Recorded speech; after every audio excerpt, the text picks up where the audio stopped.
Ah, welcome to the Museum of Tacky Tyrants. You've arrived at a splendid time. Ah, I see you've brought something with you on your shoe. We thank you for the donation. The red carpet is still wet with irony, and the narcissism fog is delightfully pungent. No matter, we'll just rub it in.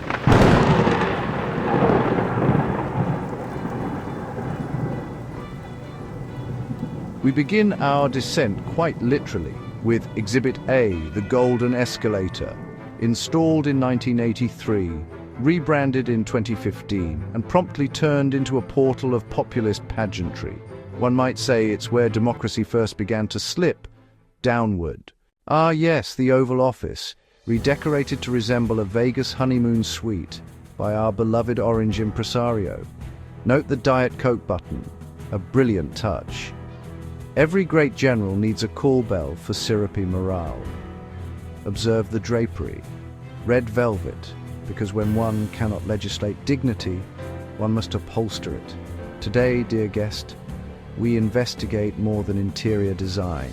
We examine taste, a moral compass disguised as aesthetics, and why those who most crave worship so often decorate like overcompensating pirates.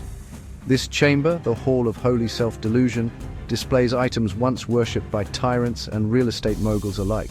Observe Saddam's AK-47, plated in gold because nothing says man of the people like weaponized bling.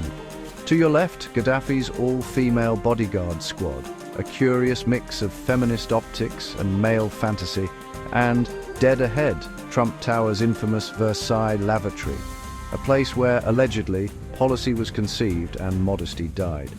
Psychologists might call it status signaling. Sociologists, dominance theater. But here, we simply call it tacky tyranny. Taste with restraint speaks of confidence. Taste with insecurity screams like a toddler in a tiara. Welcome to the megalo hall. Observe the scale. Everything here is bigger than necessary. Bigger fountains, bigger flags, bigger portraits of themselves riding things, horses, tanks, bears. Here we ask, if your bedroom looks like Liberace threw up in it, what exactly are you compensating for? Consider this. If a man builds a palace and fills it with mirrors, is he admiring the state or feeding a hunger that no amount of applause can satiate? These rooms do not exist to inspire, they exist to dominate and distract. Ah, the Freudian wing. Welcome. Here we examine the gentle art of building towers to prove you're still standing tall. Every dictator, it seems, eventually commissions a throne. The less legitimate their rule, the more ridiculous their chair. If you're still here, you're clearly no fool, so subscribe, as one might tip the tour guide at the Louvre of Egos. Take our Renaissance quiz, and do tell us below, what's the tackiest political display you've ever seen? Bonus points for water features or visible nipples on statuary. Taste, like power, is never neutral. It is an assertion of who matters, what you love, and how you expect to be treated. When taste becomes a form of bullying, a weapon of intimidation rather than invitation, then society begins to mirror its worst decorators. Here it is, the famed resolute desk, where Churchill pondered liberty, Kennedy faced annihilation, and Trump tweeted about Chrissy Teigen. We call this piece the fall of serious things. Tackiness is performance anxiety in architectural form. It's camouflage for the frightened, costume for the corrupt, and comfort food for the egotistical. Which room disturbed you most? Which made you laugh out loud? And, be honest, which one reminded you of your uncle's basement man cave? Comments below, if you please. Next time on The Renaissance Spirit, we explore why so many tyrants love uniforms and what their shoulder pads tell us about their father figures. You've just completed the Tacky Tour. You survived, with taste intact. This is The Renaissance Spirit, a channel for those who prefer thought to theatrics, design to delusion, and truth to tinsel. History is collapsing in real time. Someone must narrate the fall while sketching blueprints for what comes after. Live the Renaissance spirit, tastefully, of course. And remember, taste often flaunts itself through ego and greed, but moderation never needs to perform. and it is always in style. Welcome to the Tacky Tyrants Tour. Welcome to the Tacky Tyrants Tour. We've got golden thrones and velvet lies, dictators in Dior, truth in disguise. You may think it's satire, but oh my dear, this is the showroom of your greatest fear. Down the gilded hallway lined in faux remorse, past the portraits riding bears, of course, is a rocket tower shaped like a well, symbolism subtle as a Liberty Bell. To your left is Kim with his unicorn park, to your right a solid gold mini golf in the dark. Don't trip on the ego, it's freshly waxed, history is written where irony is taxed. They built it big to feel less small, raised marble walls to hide the fall.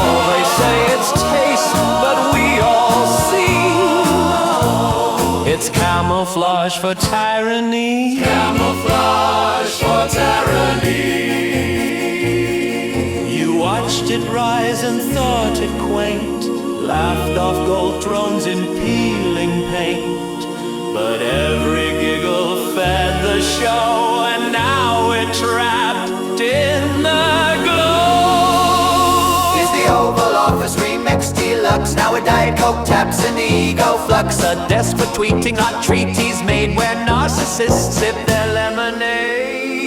Napoleon's capes on permanent loan, Putin's palace is chandelier throne. Shoes from Imelda stolen and glossed, priced by the soul that democracy lost. They built it loud to drown the wise, raised mirrored halls to magnify lies. They say it's culture, but you and I know it's carnival kitsch for a brutal show. You feel it now, don't you, friend? The velvet rope is not the end. You bought a ticket, laughed at the floor, but you're inside now, not by the door. They built it rich on stolen cheers, use silence to engineer the years, and now you see what we ignored. We're prisoners in the Tacky Tyrants Tour, where gold is gaudy and truth's décor. You can check out shame, but you can't leave the floor. You were always part of the Tacky Tyrants Tour.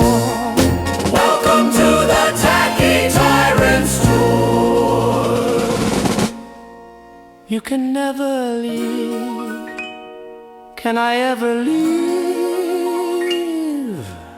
What life you brought to weave. You can never leave. You can never leave. You can always leave.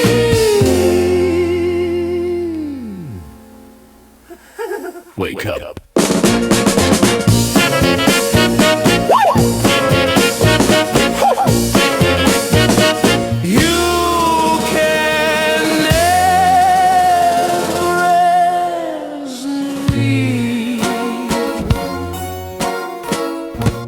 Wake up.